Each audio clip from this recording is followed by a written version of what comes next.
Bom, a gente falou bastante dessa relação mãe-bebê, dessa importância, da significação que a mãe dá para cada ação do bebê, para cada vocalização, para cada sorriso.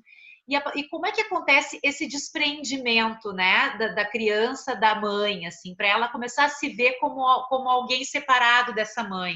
Então, quando ela começa a entender, né? Porque o pai é muito importante nesse processo, né? Porque, por exemplo, uma pessoa de função materna, uma pessoa de função paterna e o bebê, né? Sim. Então, assim, esse pai, né? Tu que já foste mãe, né? Sabe? O momento da gestação é um momento delicado, né? Todo mundo diz, ai, que maravilha, que legal, tudo bem, mas chega uma hora que já dói costas, tu já tá louca que aquele bebê nasça de uma vez, porque tu quer ver, mas também tu não tem mais posicionamento, né? O bebê nasce, tua atenção se volta, biologicamente se volta para ele. Primeiro ano de vida. É dele. É do bebê. A alimentação, o teu sistema de sono, vigília muda, né? O bebê chorou, tu já acordou. Então, assim, às vezes é muito comum dar algumas quebras até no relacionamento, porque é difícil, né? Antigamente era tu e o pai do bebê, né? Era o casal que existia ali um para o outro. E aí vem um outro, né? E a mãe às vezes não consegue se desprender desse bebê. Tem mães que realmente isso já é uma coisa. E aí outro fato que eu acho importante a gente saber que a estimulação precoce é primordial, ela é na relação mãe-bebê, mas às vezes tem coisas que a gente tem que encaminhar essa mãe para um tratamento com outro profissional, né, para dar conta de outras coisas, né? E daí se vira um trabalho coletivo, assim como às vezes para algumas crianças, como o ideal que o modelo que a gente aprende no Lídia Coriá é que do terapeuta único, né? Mas quando tu tem uma equipe, que daí tu tem todos os profissionais, mas a nossa realidade é que a maioria dos lugares não tem, né? Então a gente precisa saber a hora de encaminhar para uma terapeuta ocupacional para integração sensorial, para um psicomotricista que é extremamente importante, né? E aí o pai, então, quando ele entra na jogada, ele faz esse corte com o filho. Eu digo, opa, agora deu, né? Agora tu vai voltar a ser a minha mulher e eu quero entrar nessa jogada. Porque algumas mães também não permitem que o pai entre, né? É bem difícil. E o pai faz o quê? O pai é o cara que deixa arriscar e conhecer o mundo de várias formas, né? Como eu disse antes, ele joga para cima, ele deixa subir nas coisas, ele deixa se molhar quando não pode, né? Quando tá mais frio, não tem problema. Oi? Sujar bastante também. Pode. Olha quanta experiência rica para esse corpo, né? O quanto que isso vai sendo aprendido, né? Quando a gente pensa em integração sensorial, né, a gente sabe que a gente nasce já desintegrado e vai aprendendo a organizar. As crianças com autismo têm esse problema, né? Alguns têm uma questão com a meleca, né? E quando eu falei sobre a dor, a gente aprende a sentir dor, né? A criança com autismo que tem uma questão na integração sensorial, a gente acha que a criança com autismo não sente dor. Às vezes pode ser que não processe, mas a gente não ensinou que aquilo dói. Né? A gente tem que... Porque quando eu toquei assim doeu e quando eu apertei assim foi bom, isso dificulta a interação com o outro. E os pais dão essa liberdade para a criança diferente, né, para a mãe. O pai, o avô, o primeiro núcleo da família, familiar da criança é extremamente importante. A brincadeira que os avós fazem com as crianças, o tempo que se dá nessa conversa, nessa brincadeira de o tempo saquei, ele tá gostando. Reagir, responder. É uma fase de repetição. As brincadeiras precisam ser repetidas, né? Por isso, depois, quando eles aprendem a falar, bem pequenininhos, eles já dizem de novo, de novo. Porque a gente aprende repetindo. E a criança com autismo precisa de muita repetição, né? Não de uma forma... de uma máquina. Não, não é isso. Né? De uma forma lúdica, de uma forma estruturada, mas lúdica. Né? E isso é muito importante. Né? Eu falei em um exemplo assim, de intervenção, mas existem outros modelos, né, de intervenção. O importante, assim, é que não que se tenha uma intervenção, né? Que se tenha uma intervenção com conhecimento, sabendo do que se está fazendo, né? E às vezes os profissionais se prendem tanto a preconceitos que prejudicam o desenvolvimento do bebê, prejudicam essa relação, essa relação que precisa ter com a mãe, com o pai, prejudicam muito o andar das coisas, né? Então, como tu disse, a estimulação precoce, ela é importantíssima acontecer, porque a gente não busca um diagnóstico, a gente busca ajudar essa criança a se desenvolver melhor. E quando a gente já tem um diagnóstico, a gente não busca frisar. Não, a gente busca que essa criança se desenvolva melhor, né? Que essa criança tenha uma vida saudável, uma vida feliz, que aproveite as oportunidades, que essa criança seja colocada no chão por muito tempo. A estimulação precoce, ela acontece com brincadeiras sempre no chão. Porque eu tenho que conseguir armar essas posturas, como tu disseste. Eu tenho que perceber, por exemplo, uma criança com 4 meses já consegue começar a rolar. E se ela estiver na cama ou no carrinho o tempo inteiro, ela não vai conseguir rolar. Se ela estiver no colo o tempo inteiro, ela não vai conseguir rolar. Ela tem que ter esse momento de experiência. E as mães às vezes ficam com medo. Quando é um prematurinho, ai, mas eu vou botar no chão. Coloca um tapete de EVA, sabe? Cobre e deixa essa criança ter essa experiência motora. Sentir esse braço, sentir essa cabeça, sentir o cheiro das coisas, olhar para aquilo que está vindo. A criança com desenvolvimento típico, ela procura o som. Quando tu fala o nome dela, ela dá uma olhadinha, né? Ela já fica atenta. Ela conhece a voz da mãe, ela conhece a voz do pai, pequenininho. Thaís, voltando na questão de quando a criança se diferencia da mãe, né? Eu queria que tu falasse um pouquinho mais sobre isso.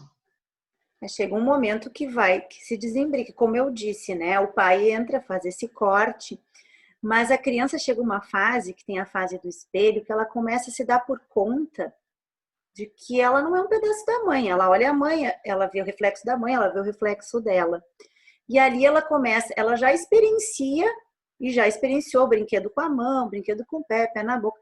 E aí ela começa a experienciar com o espelho, porque ela fica pensando se é ela mesma ou não, né? Então, tem um vídeo aí que vocês vão ver do menino que ele mexe a mãozinha, ele bota a linguinha para fora, daí ele faz de novo, porque ele quer ter certeza. E aí o que vai acontecendo? É minha mão, isso é consciência corporal, né, gente? É a minha mão que está mexendo. Mas isso aqui é meu, não é de um outro, né? Essa língua é minha, né? Toda essa percepção desse corpinho vai também se fazer não só através das sensações que ele já teve, mas ele também está vendo isso. Ele vai brincando com esse corpo, né? Agora, eu trabalho com crianças autistas de 6 a 9 anos. Os meus alunos dessa faixa etária, 6 a 9 anos, muitos deles amam o espelho e brincam exatamente como nesse vídeo do bebezinho de menos de 1 ano. Eles ficam brincando, às vezes botando a língua, fazendo careta e se vendo no espelho e se movimentando. E exatamente isso, experimentando, brincando com o seu próprio corpo, né? E ao mesmo tempo se identificando. Então, a gente está falando de estimulação precoce, mas tem muitas crianças que, infelizmente, não passaram, ou algumas passaram, mas algumas não, né? E que nessa faixa de 6 a 9 anos ainda estão vivenciando questões e ainda estão passando por marcos lá do primeiro ano de vida. E mesmo que a criança tenha passado pela estimulação precoce, mesmo que tenha se feito tudo, tem coisas que ficam marcas, né? Tem marcos do desenvolvimento, porque às vezes a gente até pula marcos, e aí eles vão se reeditar depois, porque eles precisam acontecer, né? Como eu disse, tem crianças que sabem com 2 anos a ler, sabem ler, mas que função tem isso? Você não está pronto nem no teu cérebro ainda, lá a área que precisa estar ativada para a leitura, não tem uma questão maturacional, essa não é uma função. Então, assim, precisa se conhecer, sim, né? E esses alunos que vão brincar, eles precisam desse momento, porque eles estão se organizando nesse corpo, né? Como é que eu vou dar um lápis e um papel para uma criança lá na frente, se ela não tem toda essa constituição corporal? Não é saber me dizer que isso é nariz, que isso é boca, é sentir esse nariz, é sentir essa boca, né? É ter essa possibilidades. percepção. Inúmeras possibilidades de movimento com cada parte do corpo, né? Isso Exato. eu trabalho muito com as atividades rítmico-musicais, com a dança, com os jogos, com as brincadeiras, enfim, né? Com a música. E as crianças grandes, né? Tô falando das crianças, né? Elas têm um padrão de movimento. Todo mundo tem um padrão de movimento, né? Que eu aprendi contigo. Mas elas têm um padrão específico de movimento. As crianças com autismo, com deficiência intelectual, né? Com síndromes assim, tem esse padrão de movimento. E esse padrão ele pode ser ampliado, né? Ele não precisa ficar restrito, né? É só esta forma de se comunicar. Então, a importância da experiência, né? A importância da experiência do chão na EP, do chão na psicopedagogia inicial, do chão nos próximos anos de vida, e que quando se termina essas duas intervenções, eu acho importante o terapeuta que está atendendo essa criança, o professor que está atendendo essa criança, saiba que tem que fazer outros encaminhamentos, ou que já poderiam ter começado. Tem que ir para um psicomotricista, vai ter que precisar de uma psicóloga, né? Vão vir questões que a criança vai adoecer, né? Precisa de um terapeuta ocupacional, precisa de todo esse suporte, né? Porque para também poder te ajudar quando tu estás lá na sala de aula, que tu és professora, tem que ter um suporte para essa criança de outro profissional junto, para que esse trabalho feche, para que ele possa ter um avanço nesses padrões motores dele, né? Eu vejo isso no teu trabalho, né? Eu sou uma fã, eu acho que tu é completa. Então, é bom demais poder trabalhar contigo, é por isso que eu aceitei falar. Eu estou muito feliz porque eu tive alguns convidados e todos os convidados são meus amigos e são excelentes profissionais. Eu ou já tive ou tenho a sorte de trabalhar com essas pessoas, né? Então, gratidão. Eu que agradeço. Mas, enfim, brinquem com essas crianças, brinquem muito, fora de pandemia, brinca com teu filho. Independente do que tu acredites, do que tu te assustes, brinca com teu filho. Brincar é constituinte, né? Constitui a gente, constitui corpo. Thaís, para o vídeo não ficar muito longo, inclusive eu acho que eu vou ter que fazer parte 1 e parte 2, com certeza. Eu queria que tu falasse um pouquinho agora, então, qual é o próximo passo para aquelas crianças que não vão ser liberadas da estimulação precoce, né? Que ainda precisam de um outro tipo de atendimento. Tem crianças que passam pela estimulação precoce, ok, o desenvolvimento volta por né? A gente precisa dar esse acompanhamento, mas enfim, a criança consegue seguir. Mas tem crianças que não, que precisam ainda passar para um outro momento, né? Que momento seria esse, então? Então, a gente trabalha, depois da estimulação precoce, vem a psicopedagogia inicial, né? Aí é um outro tema. Só adiantando, a psicopedagogia inicial é inicial porque ela ainda é com crianças pequenas, ela não se ocupa de questões de aprendizagem formais, assim, né? Assim como a estimulação precoce, a gente trabalha brincando. Então, a gente vai dando conta dessas construções cognitivas, afetivas, psicomotoras, né?